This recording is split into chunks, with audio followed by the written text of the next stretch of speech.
యువత మత్తు పదార్థాలు బారిన పడకుండా మంచి భవిష్యత్తును కాపాడుకోవాల్సిన బాధ్యత ప్రతి ఒక్కరిపై ఉందని ఏలూరు జిల్లా అడిషనల్ ఎస్పీ సూర్యచంద్రారావు అన్నారు. ప్రపంచ మార్గద్రవ్య నిరోధక దినోత్సవం సందర్భంగా ఏలూరులో విద్యార్థులతో ర్యాలీ నిర్వహించి అనంతరం ఫైర్ స్టేషన్ సెంటర్లో మానవహారం పాటించారు. ప్రతి ఒక్కరూ మత్తు పదార్థాలకు దూరంగా ఉండి తమ ఆరోగ్యాన్ని కాపాడుకోవాలని చెప్పారు.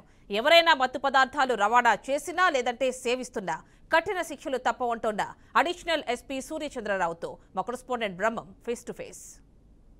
మారక ద్రవ్య నివారణ దినోత్సవం సందర్భంగా ఈరోజు ఏలూరు జిల్లాలో పెద్ద ఎత్తున విద్యార్థులు, అదేవిధంగా పోలీసులు, అదేవిధంగా ఎస్సీబీ అధికారులు పెద్ద ఎత్తున ర్యాలీ చేశారు. విద్యార్థులకి అవగాహన కల్పించేందుకు డ్రగ్స్ పట్ల ఏ విధంగా తీసుకోకూడదో, తీసుకుంటే ఏ విధమైన నష్టం కలుగుతుందనే అంశానికి సంబంధించి విద్యార్థులు పెద్ద ఎత్తున అధికారులు అయితే చెప్పడం జరిగింది. ఇదే నేపథ్యంలో మనతో మాట్లాడిన ఎస్సీబీ అధికారి పూర్ణచంద్ర ఉన్నారు. ఆయన మరింత సమాచారం తెలుసుకుని చేద్దాం.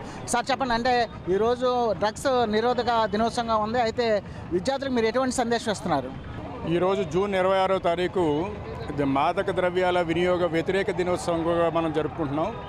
అయితే మాదక ద్రవ్యాలు, గాంజాయి వినియోగం యువతలో బాగా పెరుగుతున్న తరుణంలో యువతను మేల్కొల్పే విధంగా, యువతలో ఒక జాగృతం తెచ్చే విధంగా, వాళ్ళు ఒక అవేర్నెస్ కల్పించే విధంగా ఈరోజు అన్ని స్కూల్స్, కాలేజెస్, అలాగే ఇంజనీరింగ్ కాలేజెస్ విద్యార్థులందరితోటి మనం ఒక ర్యాలీని తీయటం జరిగింది. మన టీటీడీ జంక్షన్ నుంచి ఫైర్ స్టేషన్ సెంటర్ వరకు ఒక ర్యాలీ తీయటం జరిగింది. ఈ ర్యాలీలో చాలా వేలాది మంది విద్యార్థులు పాల్గొన్నారు. ఒక ప్రతిజ్ఞ కూడా వీళ్ళ చేత చేయించడం జరిగింది. మనకి గాంజా వినియోగం ఎక్కువగా మనకి యూత్లో, అది స్కూళ్ళు, మన కాలేజీ విద్యార్థుల్లో ఎక్కువగా పెరుగుతున్నటువంటి నేపథ్యంలో మనకి ఈ చట్టం మీద, ఈ ఎన్డీపీఎస్ చట్టం మీద మనం అవగాహన కల్పించడానికి కూడా ఈరోజు వాళ్ళకి ప్రత్యేకమైనటువంటి శిక్షణ ఏర్పాటు చేయడం జరిగింది. అలాగే అన్ని కాలేజీల్లో కూడా మనం అవేర్నెస్ ప్రోగ్రామ్ చేస్తున్నాం. ముఖ్యంగా మనకి ఎన్డీపీఎస్ యాక్ట్లో ఒక సెక్షన్ ఉంది. ఆ గాంజా ఎవరి దగ్గరున్నా సరే వాళ్ళు నేరస్తులు అవుతారు. అలా తెలియక వాళ్ళ దగ్గర ఉంచుకున్నా కూడా నేరస్తులు అవుతారు. ఎవరైనా ఈ బ్యాగ్, స్కూల్ బ్యాగ్ ఉంచమనో, లేకపోతే కాలేజీ బ్యాగ్ ఉంచమనో, లేకపోతే ఇది పొట్లం మీ దగ్గర ఉంచమని చెప్పినా కూడా, అది తెలియక తీసుకున్నా కూడా అది నేరం అవుతుంది, కలిగి ఉండడం అవుతుంది అది పొజిషను.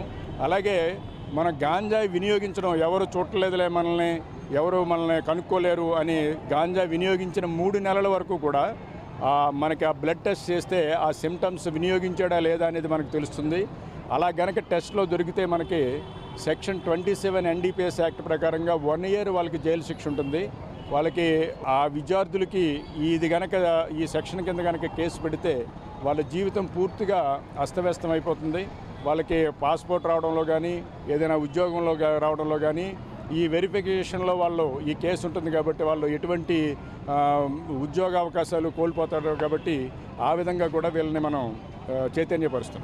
సార్, ఇప్పుడు ఎన్డీఏ కూటమికి సంబంధించి ఆంధ్రప్రదేశ్ను గంజాయి రహిత రాష్ట్రంగా చేస్తానంటుంది. ఈ గంజాయి మూలాలన్నీ కూడా ఇటు విశాఖపట్నం నుంచి ఇటు పశ్చిమ గోదావరి జిల్లా వైపుగా జాతీయ రహదారులు వెళ్తున్నాయి. అంటే మీరు ఏ విధమైన యాక్షన్ ప్లాన్ చేస్తున్నారు? ఈ గాంజాయిలో మనకు 4 దశలు ఉంటాయి. ఒకటి పండించేటువంటి ప్రాంతం నుంచి అది ఒక దశ. రెండో దశ ఏంటంటే పండించే ప్రాంతం నుంచి రవాణా చేయటం, అది రెండో దశ. మూడో దశ ఏంటంటే రవాణా చేసినటువంటి గాంజాని అది పట్టణాల్లో కానీ, పల్లెటూరులో కానీ, కాలేజీల్లో కానీ పెడ్లర్స్ ఉంటారు, వాళ్ళు అమ్ముతారు. వాళ్ళందరినీ అదంతా కూడా సేకరించి అమ్ముతారు. నాలుగో దశ ఏంటంటే ఆ అమ్మింది వాళ్ళు కొనుక్కుని వినియోగిస్తారు వినియోగదారులు. ఈ 4 దశల్లోనూ మనకి ఏలూరు జిల్లాకి ఓన్లీ రవాణానే ఉంది. రెండోది మన జిల్లా మీదుగా రవాణా, రెండోది ఇక్కడ వినియోగం. ఇక్కడ అమ్మేవాళ్ళు ఉంటారు కాలేజీల దగ్గర, వాళ్ళందరినీ కూడా మనం ఐడెంటిఫై చేసాం. సుమారు లాస్ట్ ఇయర్ ఒక 427 మంది వరకు మనం అరెస్ట్ చేయడం జరిగింది. 38 కేసుల వరకు ఎస్సీబీలోనే మనం రిజిస్టర్ చేయడం జరిగింది. దాని మీద యాక్షన్ తీసుకున్నాం. ఇదే పరిస్థితి. ఎవరైతే గంజాయి అమ్మేవారు కావచ్చు, లేకపోతే వినియోగించేవారు కావచ్చు, లేకపోతే గంజాయి కలిగి ఉన్నటువంటి ఎవరైనా సరే ఈ శిక్షణ కింద వస్తారని చెప్తున్నారు. విద్యార్థులు ఎవరు కూడా ఈ గంజాయికి లోన్ కావద్దని చెప్పేసి ఎస్సీబీ అధికారులు చెప్తున్నారు. అదేవిధంగా చూసుకున్నట్లయితే ఇటు ఎన్డీఏ కూటమి ఏర్పడిన తర్వాత ఏదైతే ఆంధ్రప్రదేశ్ను గంజాయి రహిత జిల్లాగా చేస్తానంటుంది. ఇదే నేపథ్యంలో ఇప్పటికే ఈ ఎస్సీబీ అధికారులు కావచ్చు, లేకపోతే పోలీసు ఉన్నతాధికారులు కావచ్చు, ప్రతి ఒక్కరు కూడా ఈ గంజాయి పట్ల రవాణా సంబంధించి కావచ్చు, వినియోగించే విధానం కావచ్చు, లేకపోతే సరఫరా చేసే వాళ్ళు కావచ్చు, వీళ్ళందరి మీద పూర్తిగా నిఘా చేసామని చెప్తున్నారు.